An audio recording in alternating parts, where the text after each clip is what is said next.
যার মধ্যে আল্লাহ পাক যা দিয়েছেন তাই দিয়েই আমাদেরকে এই যুদ্ধে শরীক হতে হবে ইনশাআল্লাহ। মনে রাখবেন, দাঁড়ান, মনে রাখবেন, জিহাদ শুধুমাত্র একটা আবেগের নাম নয়। জিহাদ হচ্ছে একটা পরিকল্পিত পদক্ষেপ। আপনি খেয়াল করে দেখেন, আজকে আমরা এই জায়গায় চলে আসছি শুধুমাত্র একমুখী, তাদের সামরিক আগ্রাসনের ভিত্তিতে নয়। আমাদের সেনাবাহিনী কম নাই, আমাদের জমি কম নাই, আমাদের দেশ কম নাই, আমাদেরও প্রযুক্তি কম নাই। তাহলে আমরা এই পর্যায়ে কেন আসলাম? উত্তরগুলো আপনি খুঁজে বের করেন। আমাদেরও সেনাবাহিনী আছে, আমাদেরও রাষ্ট্র আছে, আমাদেরও জনবল আছে, আমাদের 200 কোটি মুসলমান আছে, আমাদের অর্থ ব্যবস্থা আছে, আমাদেরকে আল্লাহ পাক জমিন দিয়েছেন। কি দেন নাই আল্লাহ রাব্বুল আলামিন আমাদেরকে? তারপরে কেন এই জায়গায়? এর উত্তর আপনি খুঁজে বের করেন। উত্তর হচ্ছে একটাই। আল্লাহ পাক কোরআনে বলেছেন, ইন তানসুরুল্লাহ ইয়ানসুরুকুম। ভালো করে শুনেন, সূরা মুহাম্মদ পড়ে দেখবেন, ইন তানসুরুল্লাহ ইয়ানসুরুকুম। তোমরা যদি আল্লাহকে সাহায্য করো তবেই আল্লাহ তোমাদেরকে সাহায্য করবেন।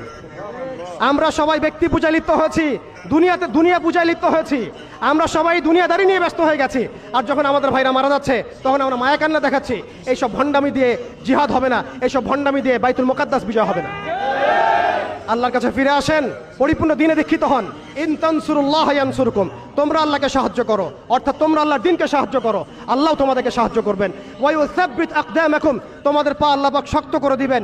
আল্লাহ সতর্ক করেছেন, ওয়া ইন তাতাওয়াল্লাউ। তোমরা যদি মুখ ফিরায় নাও, আল্লাহ থেকে তোমরা যদি মুখ ফিরায় নাও, ইস্তাবদিল কওমান গায়রাকুম।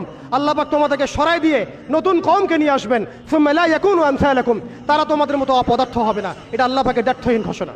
অতএব পরিপূর্ণ ইসলামে দীক্ষিত হতে হবে, আমরা সবাইকে ইসলামে ফিরে আসতে হবে, উলামায়ে কেরামের সাথে সম্পর্ক রাখা এবং একই সাথে জাতিগত একটা ঐক্য গঠন করা। জাতিগত ঐক্য গঠন করে একটা শরিয়া রাষ্ট্র কায়েম করে, একটা পরিপূর্ণ ইসলামী রাষ্ট্র কায়েম করে, নবী সাল্লাল্লাহু আলাইহি ওয়াসাল্লামের সুন্নত অনুযায়ী একটা মদিনা রাষ্ট্র কায়েম করে আপনি আন্তর্জাতিক মহলে চাপ দিতে পারবেন ইনশাআল্লাহ।